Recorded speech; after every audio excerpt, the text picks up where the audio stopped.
Mission Impossible Dead Reckoning is finally here. I know so many people were anticipating this movie. It's just been crazy in the lead up to this movie. And I gotta say, it was okay. And I really hate to say it like that, but this movie did have some issues for me. First of all, this movie is good. It's worth watching. I'm not gonna say it's bad, but it has not continued the highs of the previous movies. And what I mean by that is every previous Mission Impossible movie after 3 has just got better and better and better. And by Fallout, we'd reached peak. Now, my favorite one is still 4, but overall, if you were to ask me which one is the best, I would say 6.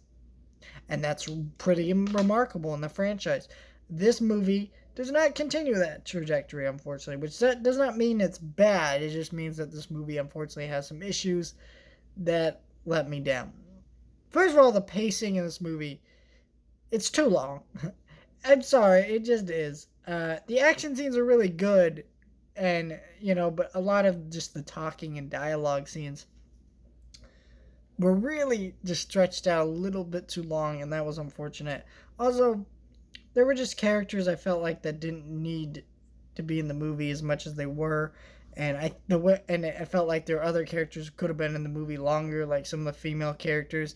What they do with them is not very good and kind of sexist. We all know that term fridging, and they kind of do that with some of the female characters in this movie, and it kind of felt weird that a movie coming out in 2023 would have this kind of trope in writing, but at the same time doesn't surprise me.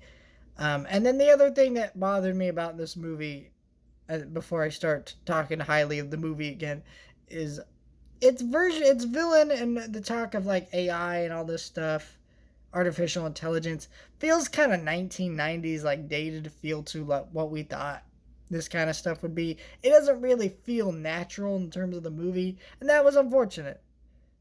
Um, but honestly, these are all like minor gripes. Overall, this is a thrill ride. It's a great 2 and hours and 46 minutes at the movies, because it's just a very solid action movie. Tom Cruise knows how to deliver it. There were times I was like, shit. I think where this movie definitely does become weaker is that I feel like Fallout had reached such a height of this franchise, but still, this movie brings back things from the previous movies, and does what I really liked about Fallout, where it brings all of these really really old elements from the franchise that you probably forgot about at this point because we're 7 movies deep, but they bring it back full circle, and it helps this movie feel like a real conclusion and exciting event. And also, I like that this movie ended in a way where it didn't leave me be like, shit, I have to wait for the next one. Let me go, well, I want to see the next one. Spider-Verse definitely left me frustrated by the end of it in a good way, but still, I'm glad this movie didn't end in the same way. I don't need 2 blockbusters making me just ticked off and just dying for more sort of thing. It's a really solid movie. It's not a terrible movie. This isn't 2, right? This is a great movie in its own right. It just wasn't as solid. Like the last 3 movies, I'd rate 8 out of 10. This one's a 7 out of 10. It's like one step lower. So even though it kind of sounded like I was ragging on the movie a little bit, I still kind of enjoyed the movie overall. Let me know your thoughts. Like, share, and subscribe.